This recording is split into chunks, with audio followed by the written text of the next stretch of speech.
Well, I didn't want to have to do this, but I am here to declare shenanigans. My name is David Lightbringer. My real name is David Beers, by the way, just to put my real face and name on this. And I am here to declare shenanigans on the illustrated anniversary version of A Feast for Crows from Penguin Random House Books. You guys may have heard there is a controversy quickly becoming a scandal. And just to give you a quick idea of what's going on here, it does appear, it looks for all the world like AI has been used at some point in the process of creating the art for this book. And these are the expensive hardcover ones, the anniversary editions, again, illustrated, lots of art in there.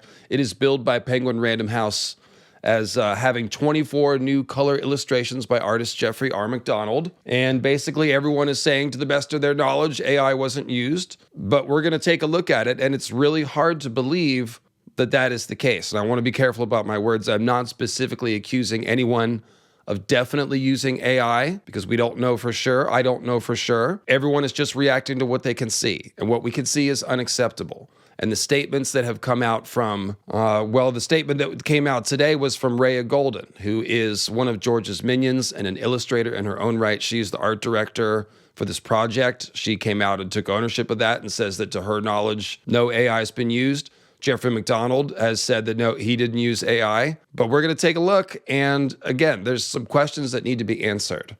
First of which, and this is what we're talking about. This is, again, runs about 50 bones. It's the illustrated edition, just came out. A lot of people pre-ordered it, and everybody is upset when they got it because the art, again, appears for all the world to be some degree AI generated. Hard to say where in the process, but this is Cersei wearing blue with one leg, sitting on a chair in front of the Iron Throne with a crown she's never been described to have. On the right is Sam punching Darion, the singer, who does not have black hair, I don't think. We'll just double check that. And everyone's noticing what appears to be a cross on the wall. This might be a candelabra. It might be intended to be the candelabra, like a matching candelabra, but you can see it should have candles on this is a 3-candle candelabra. And over here, it would have candles if it was. It kind of looks like there's a crucified person on here. It really looks like a cross. That's far from the only issue. But basically, as we go through here, the first thing that jumps out is there are no sigils, no identifying sigils of any kind. And Ice and Fire artwork is famous for everybody wearing their sigils, wearing their house colors. This is Euron. Like, what is this even supposed to be? That's not a sigil. That's not really how he looks. If you look at his hand right here, this looks weird, okay? This guy's head seems to be float. This is basically going to be a horror show tour of what's going on here. But yeah, this guy's head is just kind of floating. There's a bunch of arms up here, but all these people, like, where are their arms? And then if you look below the cape, their bodies just kind of disappear. And now we're back to, like, wood paneling. Also, almost everybody's got that same mouth open AI scream expression, as a lot of people call it. And again, I'm not saying for sure that AI was used, and again, this just does not meet the standard, which has been set by the many wonderful artists in our fandom who take great pains to read the scenes and draw the scenes as they are in the books, or very close, with a little artistic license here and there. That's not what's going on here. Illian Payne and Jaime don't fight in a castle courtyard. They take pains to go away from everyone to fight each other. Jaime, by the way, is supposed to have shaved hair at this point. He cut his hair at the beginning of Storm, so he's growing his beard out. So all these Jaime pictures with long hair. We know that Victarion doesn't fight with 2 swords. He fights with an axe. Talks about it a lot. Always an axe. Long as I got my axe. Nobody in the book fights with 2 swords. This is something that if you asked an AI generator to create a bunch of Ice and Fire images, it may have scooped up Arthur Dayne wielding 2 swords in the Game of Thrones show. And there are other examples that look like they were trained on the show as well. So Quinn the GM, shout out Quinn the GM, he made a good video yesterday about this. And I've got a screenshot here on the right. This is supposed to be Tywin, who is bald and has side whiskers, but not a beard. And this is a person with long hair and a beard, long white hair. And it really looks a lot like late stage Viserys. I got to give it to Quinn. He's right. I think this is This looks like Viserys, who also was a dying king. Why does it have a crown? Tywin doesn't wear a crown. So again, this really looks like an AI grabbing images of dead King Viserys and sort of running it into the mix. And again, why blue? The Lannisters never wear blue. Never. Oh, and this is the one with Cersei's arm too. Let me get the better res of this one. Okay, here it is. So this one's getting a lot of attention, and it was actually artist Ertach Ultanaz who pointed this one out to me. You can see her arm doesn't line up with where her sleeve is. Like her shoulder is defining the sleeve, and then her arm is over here. It's almost coming out of her rib cage. That's a typical AI mistake. And again, Jaime, totally inaccurate hair and beard. And this is not, that's just like a golden shape. That's not a lion. Also, Tywin's armor. Guys, let me just full screen. Tywin's armor is so famous for having lions everywhere. It's so ostentatious. Lions on the shoulders, lion helmet, lions everywhere. There's no lions. Like, what is this? There's no lion. He borrowed a Targaryen cape, I guess. And again, I'm not intending to rip on artist Jeffrey R. McDonald. I think that Jeffrey R. McDonald should make a statement. He answered an email that a friend of mine sent him about this controversy. And I'm not at liberty to publish the entire email, but I did read it. And I do have permission to summarize it. And basically what he said is that he didn't use AI, and to his knowledge, no one did, but that with a project like this, there's a lot of people on the team, and he's just one, even the artist is just one person on the team. So he says that he did these oil paintings that were finished in Photoshop with a Photoshop layer. And then he said something about there was a choice to stylize each scene and create a continuity between them regarding composition, color choice, lighting, and mood. So it could be that Jeffrey McDonald is very much a victim here, and that he submitted original artworks that have been modified. It is impossible for us to know or say. We can only judge the final results. So, Jeff, if you're watching this, I would encourage you to make a statement. And we're all just wondering, like, didn't you get final review of this to see how much this has changed? And maybe there's just, you don't have any power to do anything about this. But we would like to hear from you. I'm not trying to throw you under the bus, but looking at this final result, which again, many people were involved in, there's some stuff that needs to be explained. That's kind of what I'm saying is unacceptable. The lack of explanation, we're going to read Rhea's response in a minute, but it doesn't address any of these issues. Jeffrey's email response to my friend did not address any of the specific issues that we're going through here. And again, just to reiterate, even if AI wasn't used, there was apparently no communication between the artist and Rhea Golden or whoever was coordinating the details of this project to make this art match the books. Like, the artists in our community have set a very high standard for reading the scenes and matching them to the scenes. And that's just not happening here. And the stained glass windows, like, it does not look like Westeros. It doesn't look like the Seven. And this is not, there's no sigils, this just looks like a generic church here. This is supposed to be Dragonstone on the right. That does not match the book description of Dragonstone. The castle, as you can see, it's very tiny up here at the very top. Dragonstone's a volcano. You couldn't put the castle at the top. And it's not. It's described as being on the side. And all the artwork depicts it on the side. And then we've got, like, the scale is weird here too. Like, this looks like a cavern you could just walk right into. And then all of a sudden we're, like, really distant, and now the castle's super tiny. So this doesn't, and look at these trees. These trees are way too big for the scale of this castle. I'm just noticing, like, these trees are huge compared to the castle. This is not the kind of mistake a human artist would make.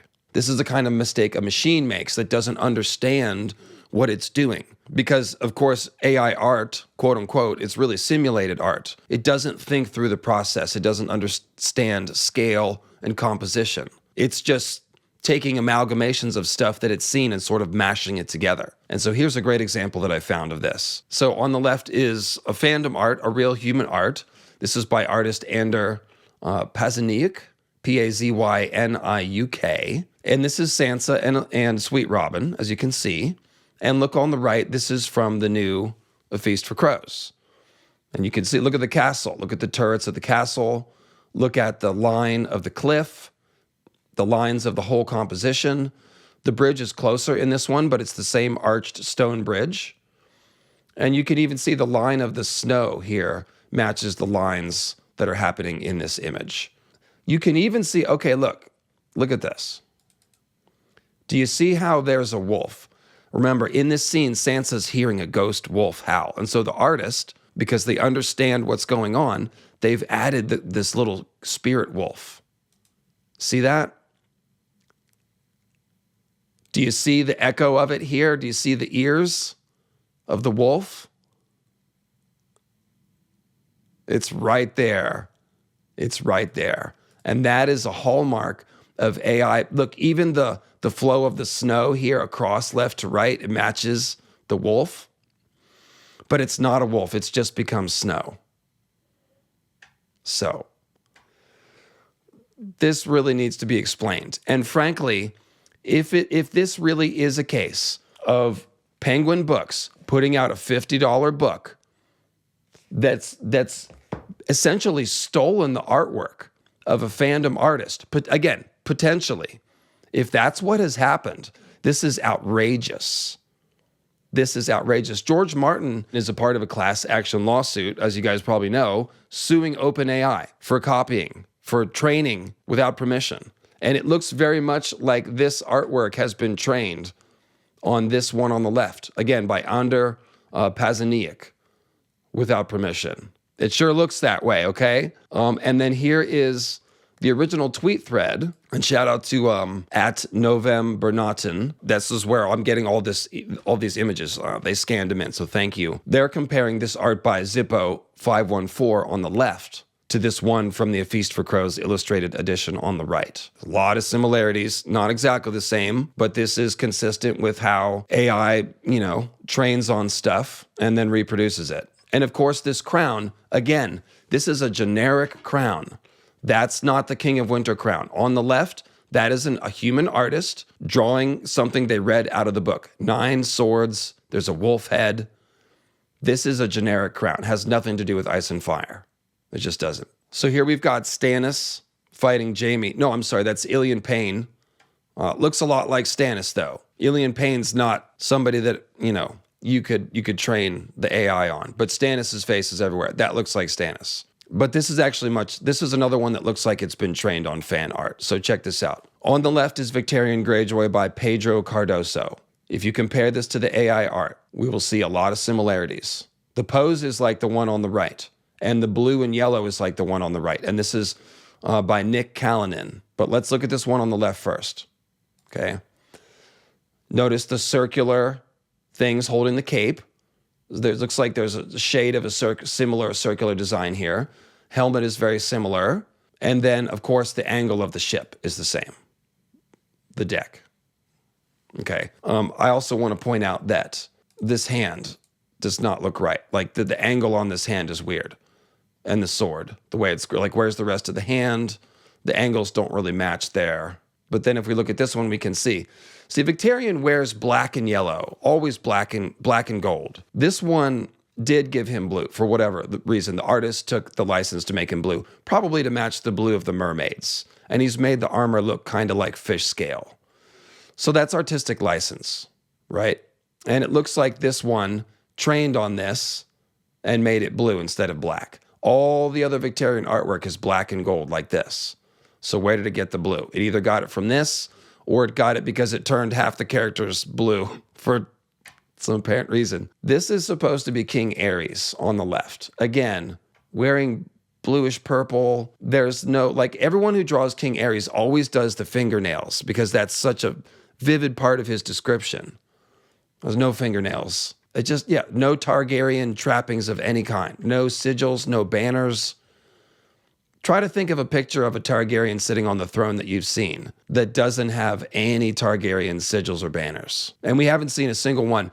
This Victorian squid on his chest is the closest thing to Ice and Fire specific anything that we've seen. But there's no lions on Jaime's armor or Tywin's armor, and no sigils anywhere. This one is supposed to be Arya and Jaqen Hagar, again with the blue. This is very clearly Assassin's Creed. Like this is influenced by Assassin's Creed. Jake and Hagar is an assassin, so somehow, again, theoretically, an AI may have scooped up a picture of Assassin's Creed. And now, I mean, look at all this stuff. Jaken is, when he's in Harrenhal, he's posing as one of the soldiers. So he's going to have normal soldier's gear on, not this stuff. This is assassin wear. He doesn't wear that in Harrenhal. And Arya doesn't have armor and all this stuff. She's basically dressed in rags when she's there. And eventually she gets the livery of House Bolton when she's Roose Bolton's page. So none of this, it just doesn't match anything that's going on in the books. I think this is Brienne on the left. That's all I can say. I think it is. I'm not sure. And then on the right here, I guess this is Arya. I don't really have anything to say about that, except for I guess the way that this figurehead merges into this detail on the side of the ship looks weird. Like this is all blurry, and then this is very detailed here. So this is kind of strange to me. Here we have Septon Maribald and Brienne, which is mostly fine. Hyle Hunt is somehow like a very old man back here with white hair. People are kind of making fun of that. And this one with Arya looks good at first. It's got the purple sails, so that's good. But if you zoom in, what's this guy standing on? He's standing in the middle of the air. Like you don't see, there's not feet. And this, you can see his knee, like his feet are down here. But there's nothing to stand on down there. Is there an invisible piling that he's standing on? Say a real artist wouldn't do that. They would show you the piling so that your brain would make sense of what he's standing on. He's just floating. And this person, hard to say, but they look like they're floating too. Other than that, this one is mostly pretty accurate. So this is Blue-Eyed Cersei, which is, not the end of the world. But again, everyone's got that same screamo face, which is kind of weird. Then we've got over here, this is Sam and I guess Archmaester Marwyn or one of the maesters he's studying with. Okay, so this looks like a vague description of a glass candle that's become just a black candle to me. Look at Sam's body. Do you see right here? There's not really a clear end to his body. And then what's this blue? Is that a robe of his? Or is that negative space? It's unclear. And this is what happens with AI art, is that you get things that just sort of train wreck into each other. Okay, like here, look at this sleeve. Do you see this is the sleeve, and then this is hanging down here, the loop of his sleeve, that like as if this was part of the sleeve, but now this is part of Sam. So this is really muddy. And then what's all this down here? Is that the back half of the sleeve hanging down? So there's definitely some weird stuff going on here. And then, so just to go back to, I'm just going to leave this up on the screen. One-legged Cersei in blue with the rando crown, I think kind of speaks volumes. And so let me say a couple of things here. First of all, let's read the statement by Rhea Golden. She says, "My name is Rhea Golden, and I manage the art direction and licensing development here at Fever River," that's George's little publishing company, I believe, "working closely with George Martin as his schedule will allow. But I alone am responsible for approving all the licensed art that accompanies our A Song of Ice and Fire book-driven materials. Recently, there have been accusations floating around that the Penguin Random House illustrated edition of A Feast for Crows was produced using AI generative art. To our knowledge, and as presented by the artist who completed the work in question, there was no such programming used. While he is a digital multimedia artist and relies on digital programming to complete his work, he has expressed unequivocally that no AI was used, and we believe him." And I believe him too. I take everybody at their word. Okay? But these questions need to be answered. There's clear issues here that need explanation. So continuing with Ray's statement. "The official word from our office is, of course, that we do not, never have, and will not willingly work with AI generative artists in any way, shape, or form." So that's cool. That's great. That's encouraging. And like I said, George Martin is part of a collective class action lawsuit against OpenAI. However, I do also want to point out that just him joining that lawsuit doesn't mean that George is totally against AI in all forms. It just means that he feels like he was being stolen from by OpenAI. So this statement by Rhea is nice. She's speaking on behalf of George essentially and saying we're not ever going to use any AI. So given that, Rhea, if you're watching, I would say that we need a better statement. The one you've given is not acceptable because it doesn't answer any of the questions. It doesn't address the lack of any sigils or identifying ice and fire markers, the many, many mistakes and errors that are not accurate to the book, and the many artifacts and things that really make it appear to be AI generated. So Rhea, she really needs to make a better statement and address these issues. If she's really the one responsible, how could she approve this artwork that has so many mistakes? That's hard to understand. And since Rhea is posting this on George's Not a Blog at this point, you need to get answers yourself, it seems like, from Penguin Random House. They need to explain how we got here. And then George, I feel like you need to let us fans know what's going on with this, because this is a big violation of trust.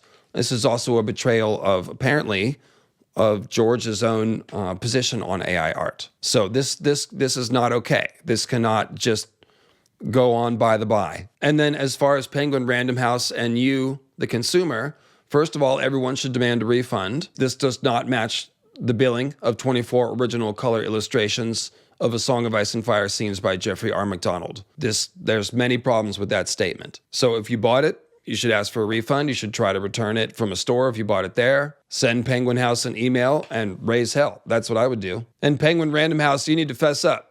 You need to explain how this happened, because we've got potentially an artist whose name is potentially being sullied. And we've got a lot of pissed off people who feel betrayed, because these editions of the books, they are supposed to come with lavish, luscious illustrations as you advertise.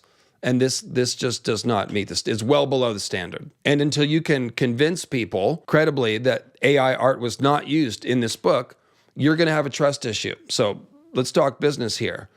The money you will lose by recalling this and redoing it, which is what you should do, will be far less than the damage to your reputation. No one's going to buy the A Dance with Dragons version of this if you don't clean this up. And people's faith in these type of things, these type of expensive illustrated edition books, anniversary edition books, is going to go through the toilet. We don't want to pay for cheap AI imitation art.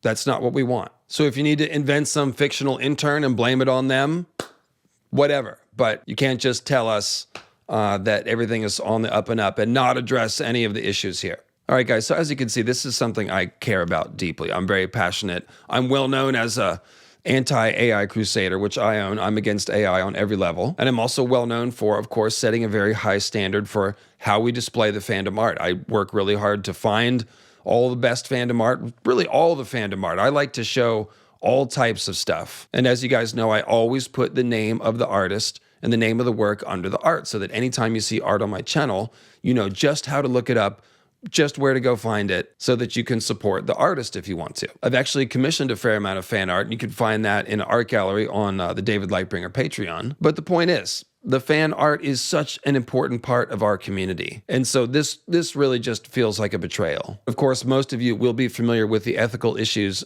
involving AI-generated art. First of all, it's trained on artists' work without their permission, so it's theft. The data centers are an environmental issue, a water issue, and an electric issue. And I'm talking about the costs of water and power for local residents near a data center. There's the bubble, the economic bubble aspect, which is obviously a huge problem. And then there's all the ways that AI is being used, from LLMs that help teenagers and other people end their own lives. I mean, you guys have seen those stories, to all the fake videos that are floating around. And now with Sora, there's been a whole rash of videos of women being choked. I'll just put the headline up on the screen so you know I'm not making stuff up. So basically what I'm saying, I don't want to lecture you guys, but my whole point is, like, please think before you use any sort of AI software in any of your apps, on any website. I really do feel like any use of AI helps to normalize it. And given that there are so many ethical issues, and there's more than I even just listed, I don't think that any of us should be helping it become a permanent part of our society. They want to make us believe that it's inevitable. They use that language all the time. It's inevitable. Just give in. If you don't use it, you'll fall behind. But of course, the well-known headline is that 95% of businesses that have adopted AI, and in most cases fired workers, they're not seeing any efficiency gains. Why? Because AI is it's not reliable. It doesn't give you, it's just full of mistakes. So people have to double check everything that it does. So I'll leave it there.